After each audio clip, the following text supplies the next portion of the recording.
예, 긴 연휴가 끝나고 나니까 방학 후에 새 학기 시작하는 여러분 그런 기분이시죠? 그래서 오늘 이분은요. 새 학기 전국 전망을 크게 좀 해보려고 합니다.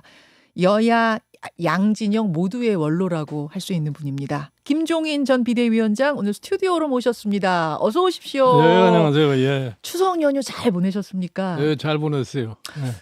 아니, 보통 이제 명절을 민심의 용광로다 이렇게 얘기를 우리가 하잖아요. 네. 이번에는 또 길기도 해서 한바탕 좀 민심들이 많이 섞였을 것 같은데 민심 어떻게 느끼셨어요, 위원장님? 내가 보기에 내가 뭐 돌아다니지 않았으니까 민심이 어떻다는 것에 대해서 뭐 얘기하기는 힘듭니다만은 뭐 뉴스를 통해서 보면은 여야가 다 똑같이 민생 문제가 가장 심각한 상황이라고 보는 것을 똑같이 느끼는 것 같아요. 역시 네. 민생, 경제. 위원장님은 항상 강조하시는 게 민생 경제, 먹고 사는 문제가 제일 중요하다. 특히 선거에서는 그 경제 살리기가 제일 중요하다 항상 강조하셨잖아요. 아니 사실은 뭐 이제 사실 일반 국민이 생각할 때는 매일매일 먹고 사는 문제가 가장 중요한 문제 아니겠어요? 그런데 거기다가 무슨 자꾸 뭐 정치적으로 무슨 이념이니 뭐니 이런 얘기를 해봐야 별로 국민들의 피부에 닿지를 않습니다. 그러니까 매일매일의 밥상에 오르는 생활 물가가 어떠냐 하는 것이 피부에 느끼는 것이기 때문에 네. 더군다나 우리나라 같이 이렇게 양극화가 심화된 이런 이 경제 체제하에서 민생 문제라고 하는 것이 사실 무엇보다도 쉬운 건데 네. 이 두 당을 볼 것 같으면은 말은 민생은 하는지 구체적으로 민생을 어떻게 해야 되겠다는 방안은 하나도 나오는 게 없어요. 그래요. 그러니까 국민들이 정치권에 대한 아주 불신을 갖다가 가질 수밖에 없는 것이 현재 상황이라고 해요. 말만 민생, 말만 경제 살리기 그런 거 아니냐.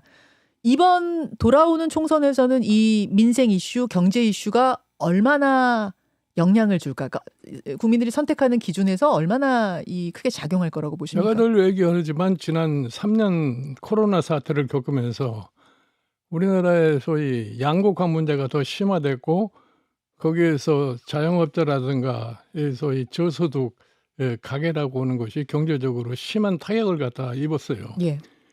그게 뭐 흔히들 얘기해서 과거 정부가 재정을 굉장히 뭐 남발해서 썼다 하는 이런 이제 선입감들을 갖고 있는데 최근에 IMF에서 발표한 수치에 따를 것 같으면은 지난 3년간 이 정부가 가게와 이 자영업자들을 위해서 쓴 돈을 보면은 미국이 12.3% 제일 많이 썼고 그다음에 일본이 11.3% 두 번째로 많이 썼고 네. 그다음에 독일이 9.4% 정도 세 번째로 많이 썼고 예. 그다음에 중국이 4.1%도 썼고 예. 우리나라가 3.1% 썼어요.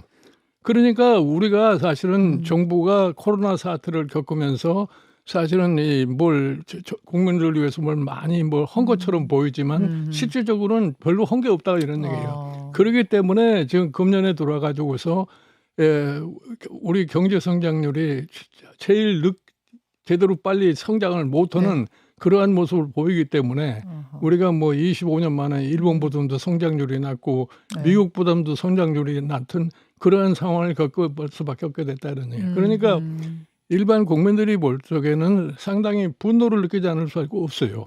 뭐 최근에 흔히 얘기해서 우리나라가 가계 부채가 뭐 GDP의 108% 정도 돼가지고서 세계에서 제일 높은 가계 부채로 보이고 있는데 그건 당연히 그런 결과가 나올 수밖에 없다고. 그러니까 정부가 가계에 대한 어떠한 소위 보조책을 갖다 쓰지 않으면은 생존을 하기 위해서 가계는 부채를 많이 쓸 수밖에 없잖아요. 예.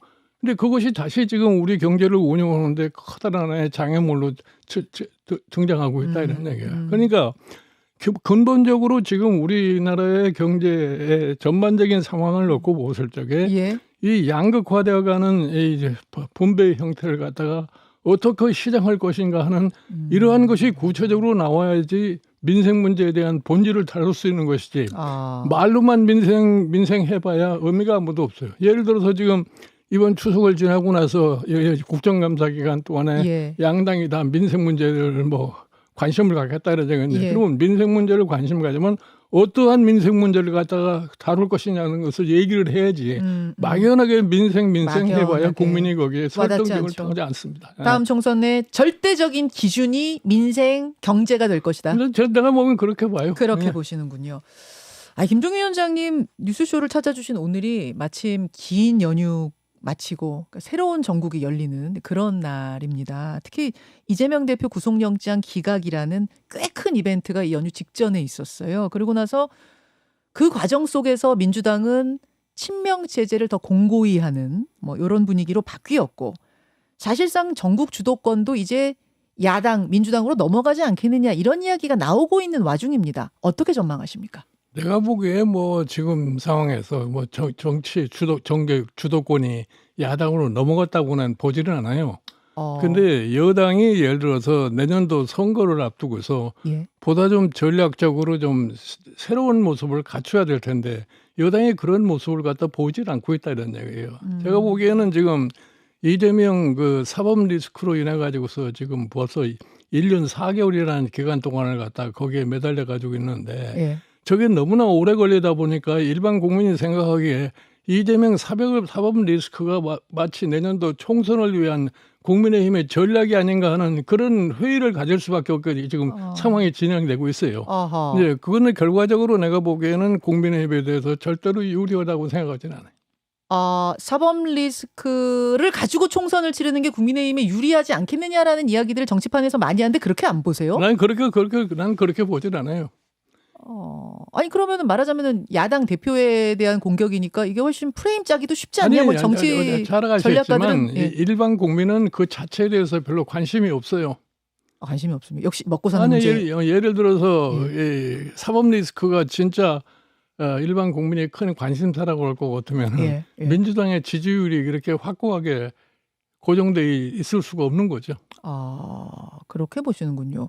근데 그렇다고 해서 야당으로 전국 주도권이 넘어가지도 않았다 그렇게 말씀하시는 건 왜일까요? 그러니까 지금서부터 이제 두 당이 내년도 총선을 가지고 위해서 어떻게 자기 나름대로의 전략 전술을 갖다가 구사하느냐 거기에 달려 있는 거예요. 지금부터 시작입니까? 네, 지금부터 시작이고 원래가 사실은 야당이라는 것은 여당의 잘못을 먹고 사는 게 야당이에요. 야당이 별로 할 일이 없어요, 자기네들이. 사실은 정권 비판하고 정권 견제하고 이런 게 야당이죠. 이 여당이 자기네들을 위해서 도대체 선거를 어떻게 준비해야 되는 건데 지금 사실 윤석열 정부가 처음 시작할 때에 국회를 야당이 장악하고 있잖아요. 그러니까 처음서부터 사실 이 문제를 풀기 위해서 야당과 협치를 하든지 그렇지 않으면 야당을 진짜로 무시를 해버릴 것 같으면 국민 상대로 해가지고서 정치를 하든지 했어야 되는데 이것도 저것도 제대로 안 되니까 지금 문제가 하나 더 풀지가 않아지는 거죠. 협치도 아니고 그렇다고 국민 상대로 설득도 못 해버리는 그런 상황이에요 지금 실질적으로. 그러면서 약간 좀 수렁에 빠졌다고 보세요 여당이. 그러니까 사실은 지금 국민의힘을 볼 것 같으면은 여당이라는 프레임을 가지면 모든 것이 다 해결될 수 있다고 이렇게 생각을 하는 것 같은데 그게 선거에 이렇게 좋게 영향을 미치지 않습니다. 그래서 나는 이 국민의힘이 내년도 선거와 관련해 가지고서 과거에 우리나라 헌정사에서 집권 여당이 집권 중반에 총선이나 뭐 지자체 선거를 했을 적에 어떠한 결과가 나오는가를 한번 냉정하게 분석을 해볼 것 같으면 거기서 나는 답이 나올 수 있다고 봐요. 어떤 답이 나와야 됩니까? 그러니까 그걸 분석을 해보면 뻔히 나오는 거죠. 힌트를 좀 주세요.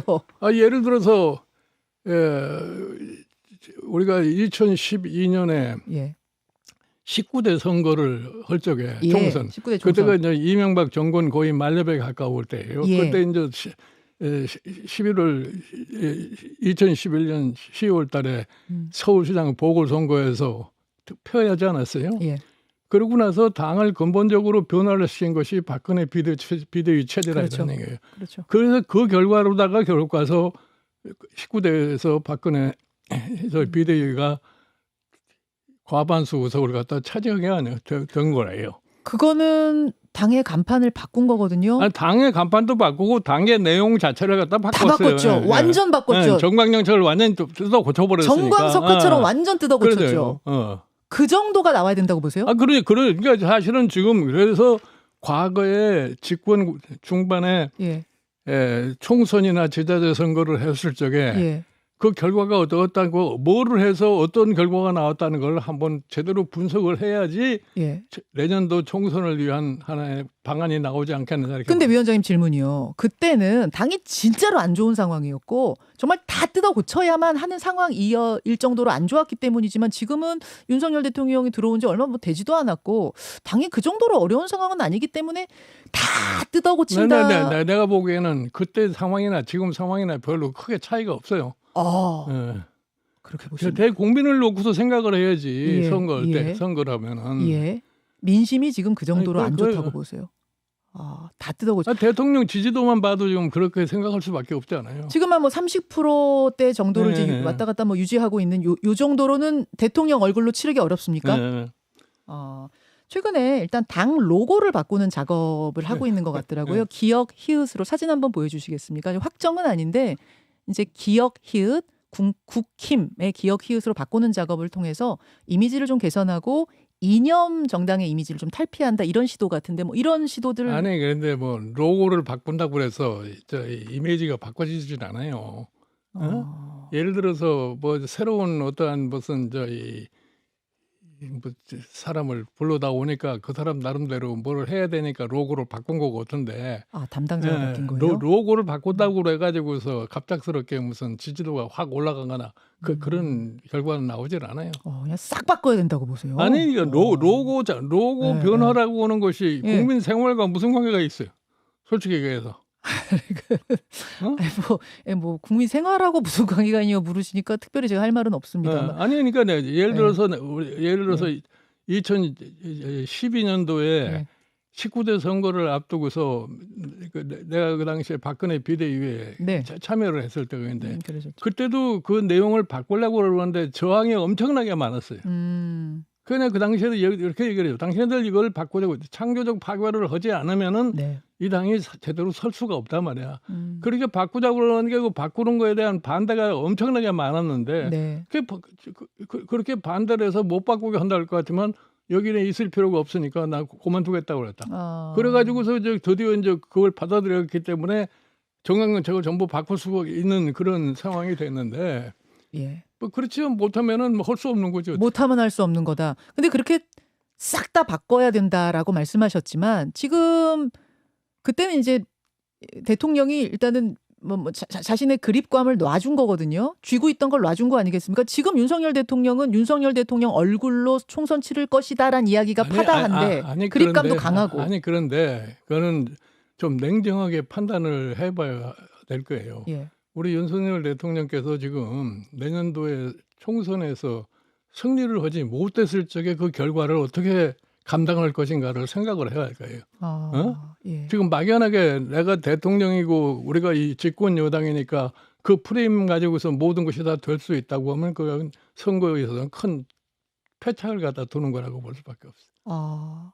그러면 총선에서 윤석열 대통령은 좀 거리를 두고 당에 맡기되 당은 완전히 환골탈퇴하는 식으로 가야 된다. 환골탈퇴할 필요도 없어요. 솔직히 얘기해서 지금 예. 이 국민의힘의 정강정책을 볼 것 같으면은 예. 현 우리 경제 상황이나 사회 상황을 갖다가 변경시킬 수 있는 내용을 다 담고 있어요. 그거를 실천하려고 노력을 하면 되는 거예요. 실천하려고 그 지금 왜 실천 못 하고 있나요? 지금은 뭐 전혀 내가 보기에 거기에 대해서 관심도 없는 것 같아요. 당이 정강정책을 가지고 있으면서도 거기에 대해서 관심이 없는데 예를 들어서 보세요. 지금 사실은 이 양극화가 심화돼 가지고서 경제적으로 연약한 계층이라고 하는 사람들이 굉장히 지금 생활에 불안을 느끼고 있는데 그거를 어떤 식으로다가 풀어나가야겠다는 방법이 있을 거 아니에요. 그 좀 다시 좀 원론으로 이야기가 돌아가는 것 같은데 그러면은 위원장님 일단은 대통령실이 공천이나 이런 것으로부터 완전히 손 떼겠다 선언을 하고 뭐 그렇게 하겠다고 한 적은 없습니다만 혹여라도 그렇게 될 가능성에 대해 완전히 막고 그러니까 당이 대통령 얼굴만 쳐다보면서 가면은 절대로 성공하지 못한다고 난 봐요. 당은 정부와 달리 소위 민심을 제대로 수렴할 수 있는 그런 기부 아니에요. 각 지역 단위로다가 소위 국민들의 민심이 어떻게 지금 흐르고 있다는 것을 아니까 그거를 갖다 종합을 해가지고서 자기 나름대로의 소위 어떤 선거 플랫폼을 만들거나 그래야 되는데 예. 저는 지금 그런 뜻이 없고 지금 사실 국민의힘의 대표를 볼 것 같으면은 그저 대통령 얼굴만 쳐다보면서 지금 지내는 그러한 모습을 보이고 있는 거 아니에요? 그러면은 대표가 태도를 완전 바꿔야 된다고 보세요? 그러니까 내년 총선을 승리로 이끌기 위해서는 당이 어떠한 역할을 해야 된다는 것을 스스로 판단을 해야지. 정리하자면 싹 다 바꿔야 된다. 뭐 싹 다 바꾼다는 건 뭐 싹 다 바꿀 네. 것도 아니라니까 뭐가 지금 가장 필요한 네. 것인지를 생각을 해야 된다. 알겠습니다.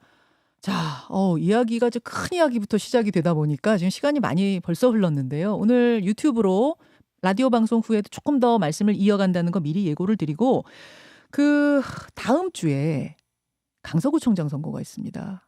강서구청장 보궐선거. 아까 김성태 전 의원하고도 이분이 이제 공동선대위원장 하고 있는데 제가 인터뷰를 했습니다만 양당이 사활을 걸고 뛰고 있대요, 지금.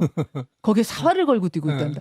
이 결과가 어떻게 나오느냐에 따라 그럼 일단 양당이 한번 꿈틀할 수 있는 어떤 분수령이 될 것 같거든요. 그러니까 내가 보기에는 그 구청장이라는 가장 기초단체 장을 뽑는데 예. 당이 그렇게 거기 전력을 쏟아 부어 정도로 한다는 것이 뭐가 취약하다 하는 것을 스스로 입증하는 거라고 난 봐요.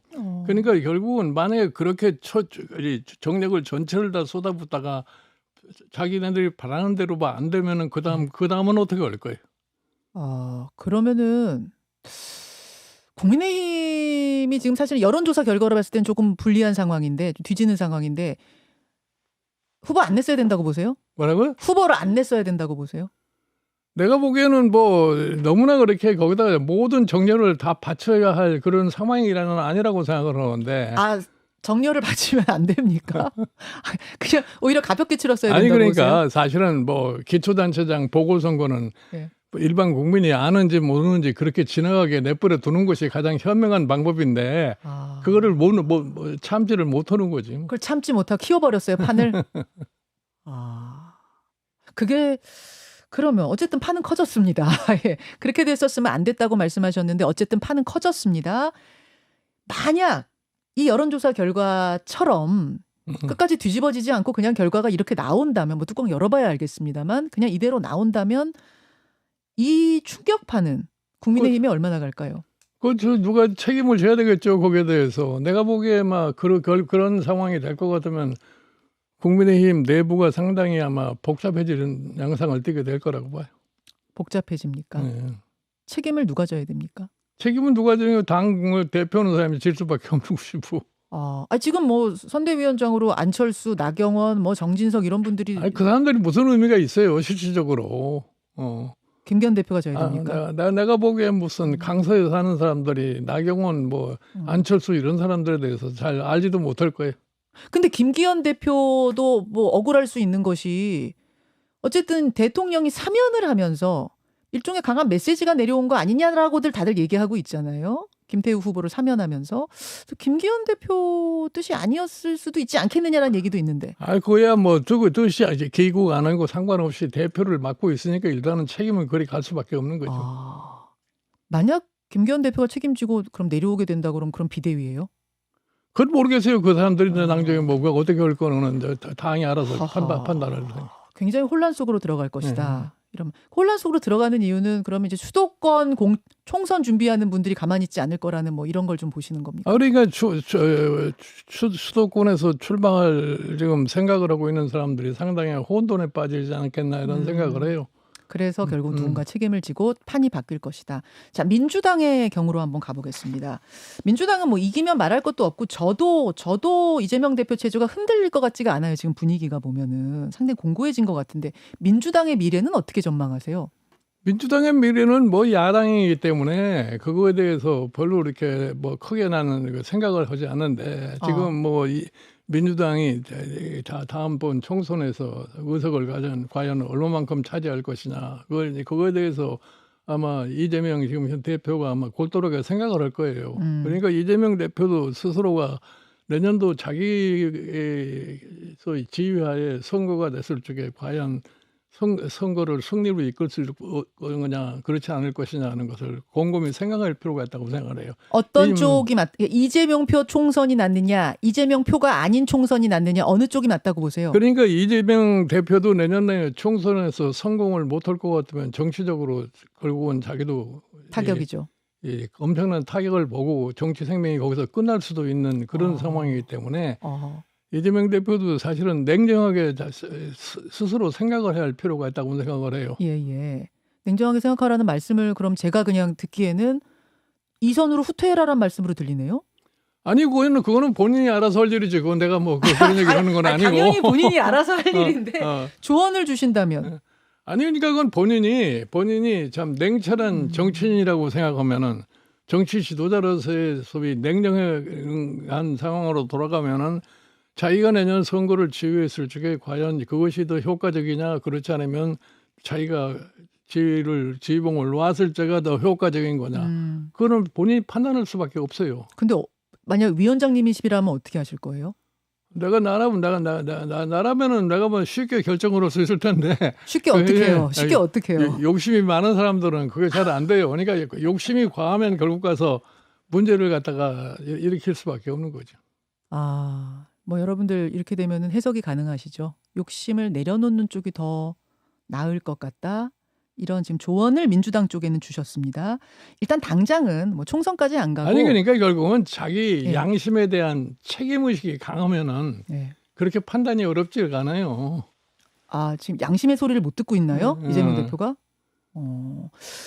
그 당장은 이제 복귀하고 나서 비명계 인사들을 어떻게 할 것이냐. 통합이냐 축출이냐 요 과제가 있습니다. 아니 그러니까 비명계 인사들은 뭐 그중에서 뭐 숫자가 몇 명이 되는지 모르지만 일부 사람들은 너무 과격한 언사들을 해가지고서 자기네들이 지금 입장이 좀 난처한 그런 입장에 있는데 내가 보기에 뭐 흔히들 얘기해서 무슨 민주당이 분당이 될 거다 뭐 어쩌다 이런 생각을 갖다가 했는데 내가 보기에 분당을 할 수가 없어요. 할 수가 없어요?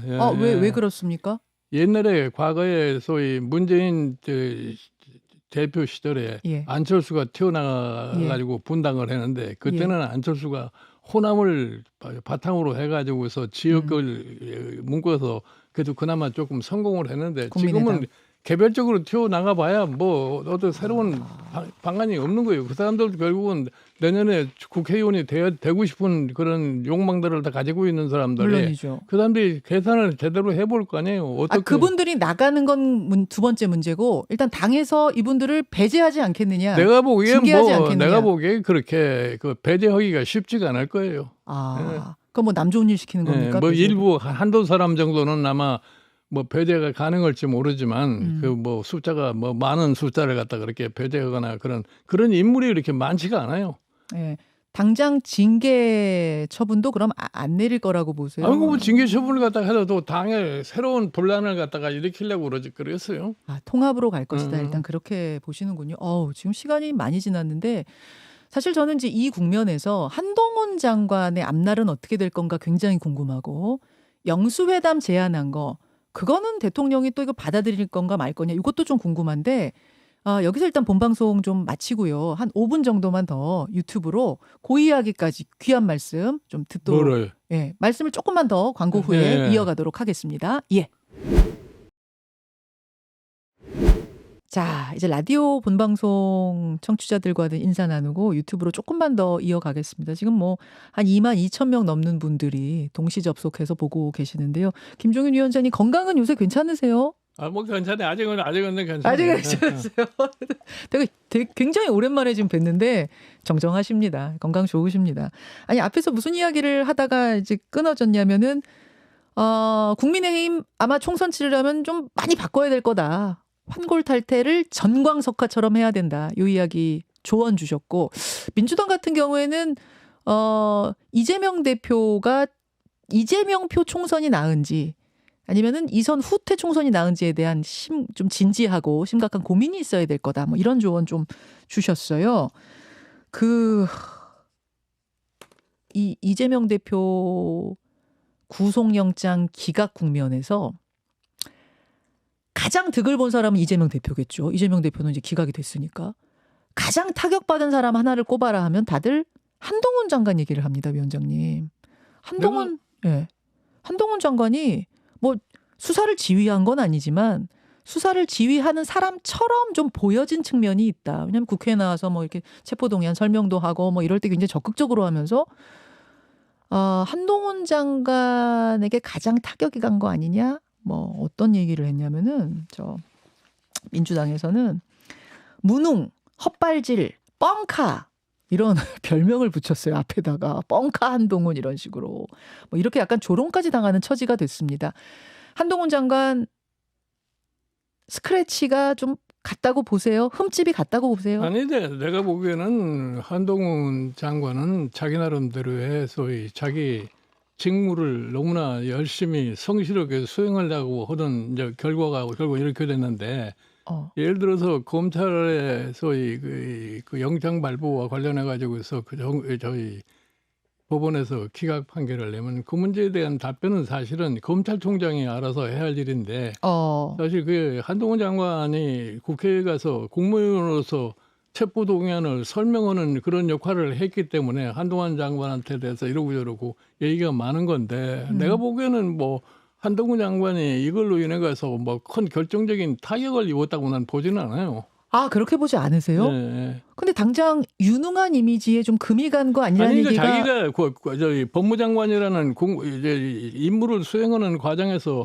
그렇게밖에 할 수가 없는데 뭐 다소 거의 국회에 가서 하는 발언 중에서 조금 뭐 과격한 점이 있었는지 모르지만 그 자체 가지고서 뭐 큰 상처를 입었다고 난 보질 않아요. 큰 상처라고 타격이라고 보지는 않는다. 사실은 이제 유능한 한동훈이란 이미지에 이번에 금이 가면서 총선에서 간판으로 나서기도 쉽지 않다. 아예 총선 등판 자체가 쉽지 않을 거다. 이런 이야기도 나오는데 그것도 그렇게 보지 않으십니까? 네. 그렇게 보지 않으세요? 아니 그러니까 그거는 나중에 지금 한동훈 장관이 지금 정치인이 아니잖아요. 네. 정치인이 아니기 때문에 그런 논평을 한다는 게 조금 난 좀 너무 과도한 것이 아니냐 이렇게 생각을 해요. 사실은 정치인이 아니죠. 정치인 아닌데 이미 정치권에서는 정치인처럼 받아들이고 있는 게 있어요. 아니 그러니까 물론 뭐 이제 저 국무위원을 하고 있기 때문에 반정치인이라고도 얘기를 할 수가 있는데 본인 스스로가 지금 뭐 자기가 정치인이라는 뜻을 밝히고 있지 않기 때문에 그냥 정치인의 카테고리 속에다 집어해가지고 얘기는 할 수가 없는 거예요. 그러기 때문에 지금 뭐 검찰에서 영장 신청을 했다고 해서 반드시 그것이 꼭 법원에서 받아들이다는 보장이 없기 때문에 그게 언제나 법원의 판단에 따라서 기각이 될 수도 있고 받아들일 수도 있고 그런 건데 그걸 가지고서 뭐 대단히 요란스럽게 지금 얘기를 할 필요가 없지 않나 이렇게 생각을 해요. 그러니까 나는 뭐 우리나라가 민주 절차를 갖다가 같은 국가로서 상권 분립이 돼 있기 때문에 법원은 법원대로의 판단을 하는 거고 그 법원의 판단에 대해서 정치권에서 이렇고 저렇고 자꾸 시비를 건다는 것도 그 자체도 나는 잘못됐다고 생각을 하는 거예요. 법무부 장관은 법무부 장관으로서 체포동의안을 열심히 설명한 거고 법원은 법원 나름대로의 잣대로 기각한 거고 그냥 거죠. 각각 존중해라 그런 말씀이세요? 그 예를 들어서 뭐 저희 법원 국회에서 체포동의안을 갖다가 통과를 시켰는데 어떻게 판사가 그거를 기각할 수 있느냐는 이런 소리를 하는 사람들이 있는데 국회에서 이 체포동의안을 갖다가 통과시켜준 거는 소위 영장의 실질심사를 받으라는 그런 뜻에서 한 것이고 그다음에 그 국회에서 구속을 갖다가 하라고 통과시킨 건 아니잖아요. 그러니까 판사의 결정에 대해서 자꾸 이렇고 저렇고 얘기한다는 건 내가 좀 모순된 일이라고 나는 생각을 해요. 다시 이야기를 좀 돌리자면 한동훈 장관에게 이미지 타격이 갔다는 세간의 평에는 일단 동의하기 어려우시단 말씀이시고 국민의힘에서는 한동훈 장관이 총선에서 뛰어주기를 바라고 있습니다. 총선 선대본부장 얘기는 일찌감치부터 나왔거든요. 가능성 있다고 보세요? 내가 보기에 무슨 한동훈 장관이 선대본부장이 된다고 해서 선거 결과에 크게 영향을 미칠지 못할 거예요. 내가 보기에는 뭐 한동훈 장관은 자기가 앞으로 정치인으로서의 꿈이 있다고 그럴 것 같으면은 내년도 한동훈 장관 스스로도 어느 지역을 담당해서 출마를 하지 않겠냐는 이런 생각을 할 수가 있는데 뭐 한동훈 장관이 뭐 선대본부장이라는 역할이 선거 때 무슨 대단한 것도 아니에요. 아유 앞에서 얼굴처럼 뛰는 거잖아요. 그게 유권자들이 각 지역에 있는 유권자들이 무슨 선대본부장 얼굴 보고서 투표하거나 그렇진 않습니다. 아, 만약 그럼 정치를 한다면 일단 한다는 건 하는 건 추천하세요? 아니, 그러니까 본인이 욕심이 이제 앞으로 정치인으로서 크게 부각이 되고 싶은 생각이 있으면은 결국은 국회에 출마를 할 수밖에 없는 거죠. 그럼 한다면 그거는 총선의 뭐 간판격인 선대본부장보다 지역구 정해서 지역에서 뛰어라. 일단 뭐 출마해라. 당연히 그런 거죠. 당연히 그런 거죠. 그 지역구 중에도 뭐 좀 좋은 것도 있고 이른바 강세 지역, 텃밭도 있고 험지도 있는데 어디로 가야 됩니까? 아니, 그러니까 그러니까 사실은 한동훈 장관이 그렇게 뭐 참 이름이 널리 알려져 있고 이렇게 여권에서 신망이 두터운다 그러면은 어디 강력한 후보끼리 붙어서 한번 해보는 것이 그게 정치인으로서의 용기가 필요한 거지 뭐 하려면은. 야당의 강력한 주자 지역구 가요? 그냥 뭐 어디가 되는지 모르지만 네. 한번 그런 시도를 해야만이 정치인으로서 클 수가 있는 거예요. 여기 앞에 만약 한동훈 장관이 있다 그러면은 그렇게 추천하시겠어요? 용기 내서 가보라. 험지로 가라고? 나는 일단 하여튼 뭐 정치적으로 한번 두각을 나타내 보려면은 한번 사실은 이제 국민의힘이 당선되기 어려운 곳에 가서 한번 출사표를 던져가지고서 거기에서 성공을 해서 돌아오는 것이 가장 현명한 방법이라고 나는 생각을 해요. 일각에서는 뭐 정청래 수석 최고위원 지역구에 나가 붙어라 뭐 이런 얘기도 있고. 뭐 그런 얘기도 있는 거죠. 가능해요? 그렇게도 도전. 그건 한동훈 장관 개인의 의사에 달려 있는 물론 거죠. 뭐. 그렇습니다. 아니 뭐 내친 김에 이재명 대표 지역구 막 이런데. 너무한가? 그거는 좀 대표 지역구에 간다는 건 좀 뭐 어색한 얘기고. 어색한 얘기고. 하지만 상징성 있는 인물 지역구로 험지로 가라. 정면 돌파해라. 그런데요. 이제 야당에서는 지금 탄핵 카드를 만지작하고 있습니다. 이제 탄핵이란 의미는 뭐냐면 물론 마지막 판결은 법원에서 내려지는 거겠습니다만 그 최종 판결이 나올 때까지 직무가 정지됩니다. 즉 사표를 내고 싶어도 사표도 못 내요. 그러면 총선 못 나옵니다.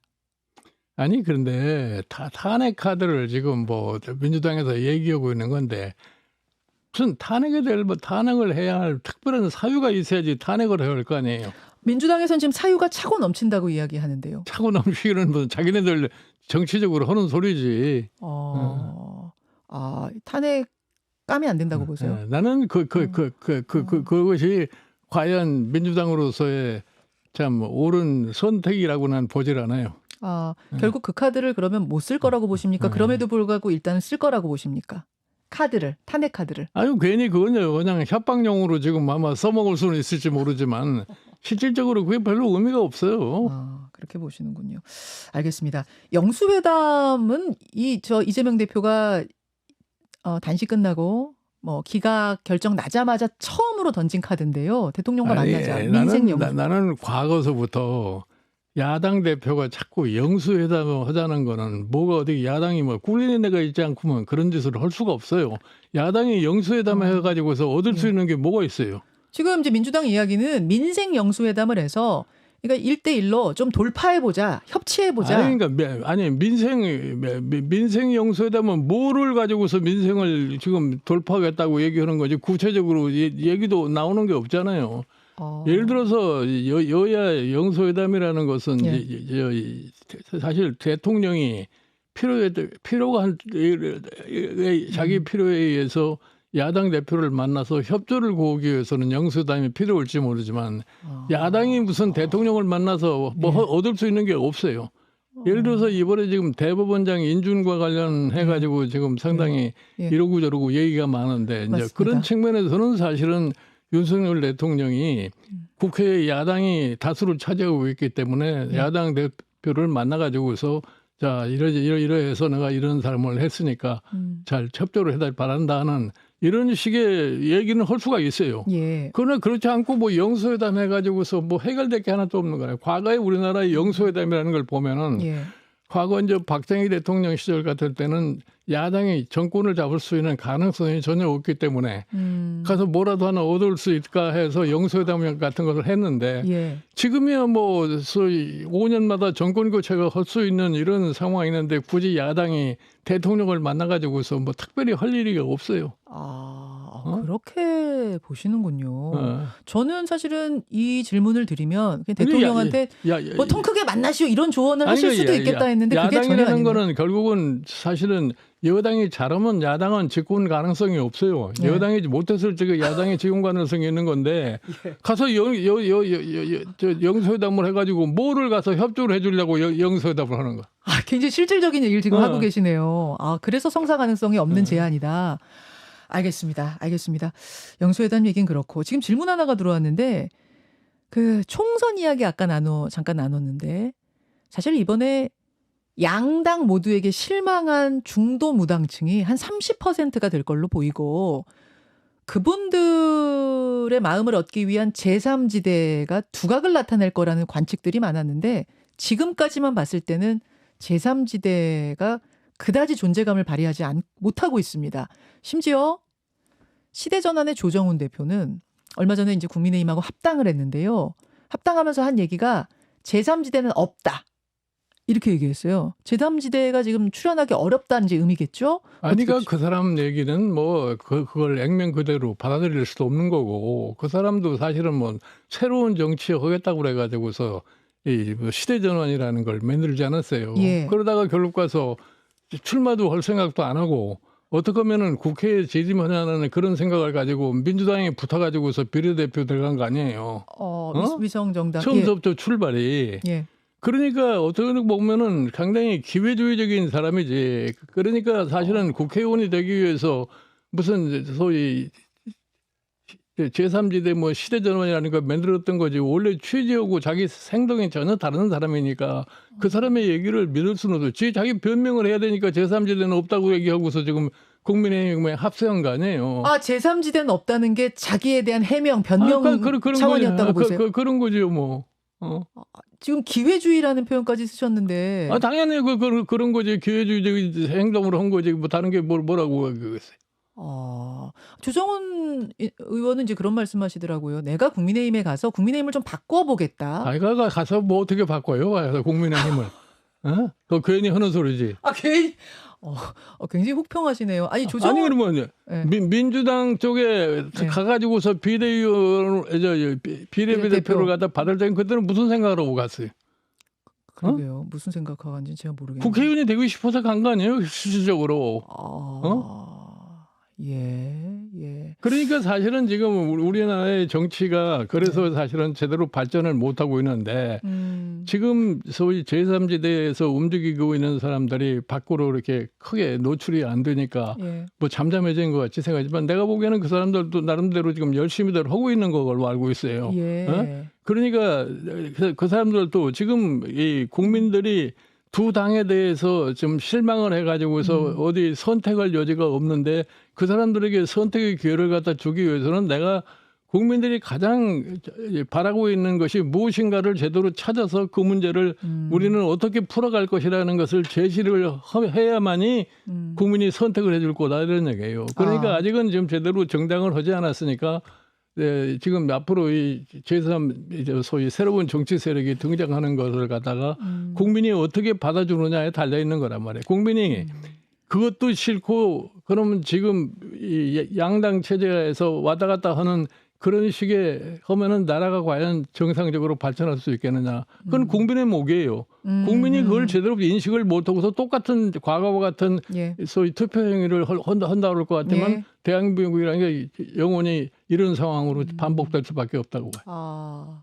30%가 넘는 그 중도 무당층이 분명히 현재 양당 체제에 실망했으면서도 또 그 선택을 하느냐 아니면 새로운 어떤 인물들을 찾아내느냐, 아니 그러니까 지지해 주느냐 이제 여기에 달려 있다. 국회 내에 두 당만 있지 않고 새로운 정치 세력이 들어가서 중화를 해가지고서 좀 변화를 가져올 수 있는 이거를 오로지 국민만이 선택할 수 있는 거 아니에요? 그렇죠. 국민의 선택이죠. 결국 국민의 선택이죠. 국민에게 선택권이 있으니까 그냥 국민이 자기네들의 선택을 잘못하고서 나중에 밤낮 후회해봐야 아무 의미가 없대요.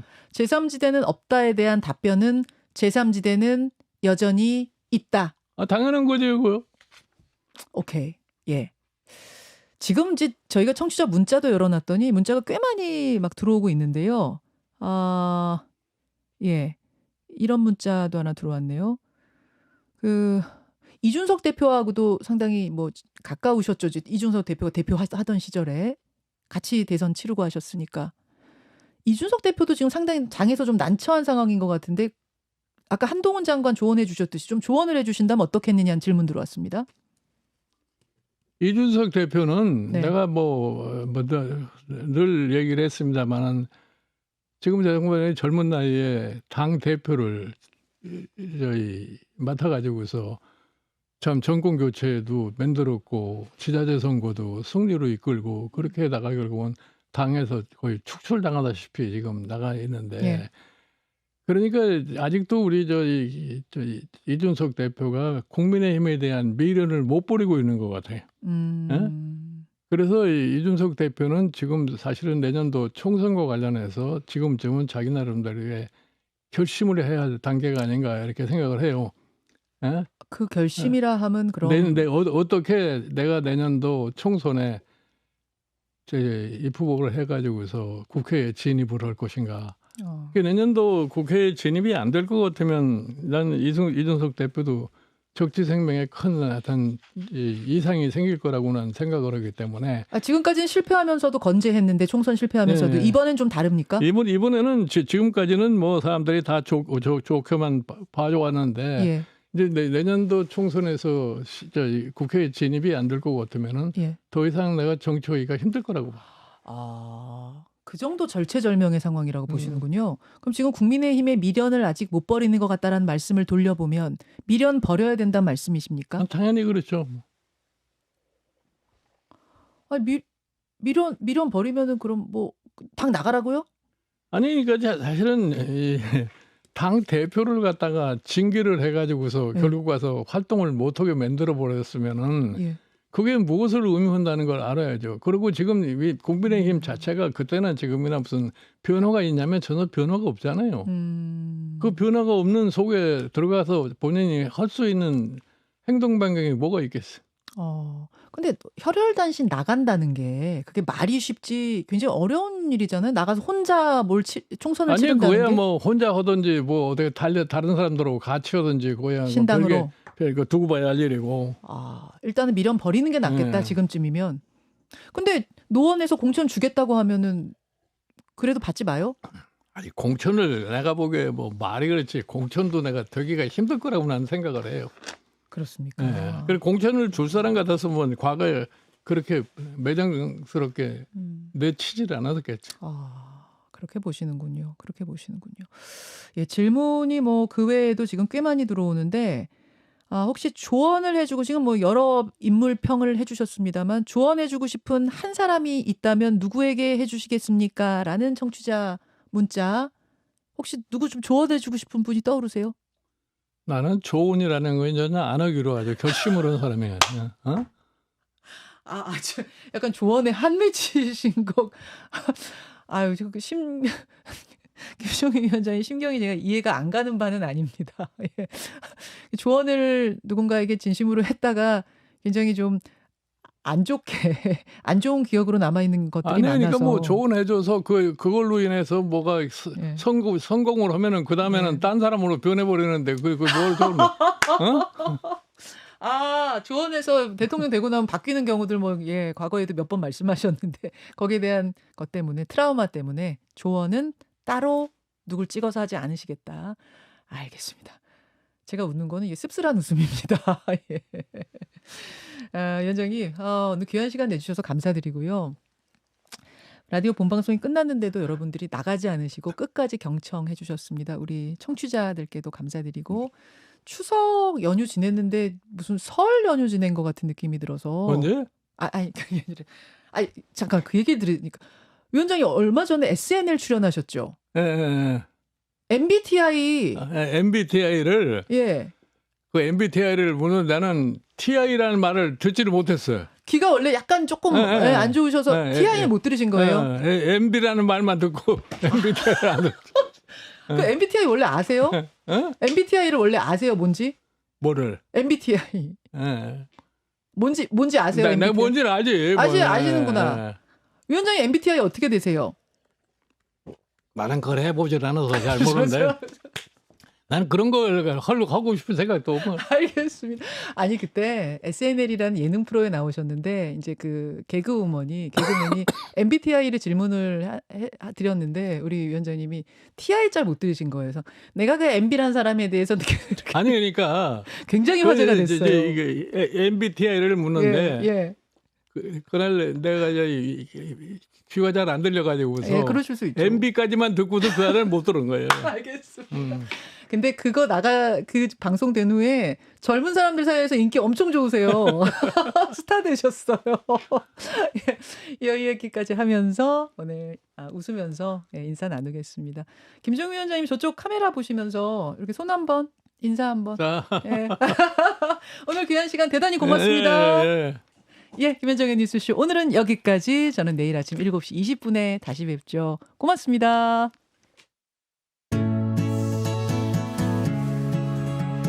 김현정의 뉴스쇼는 시청자 여러분의 참여를 기다립니다.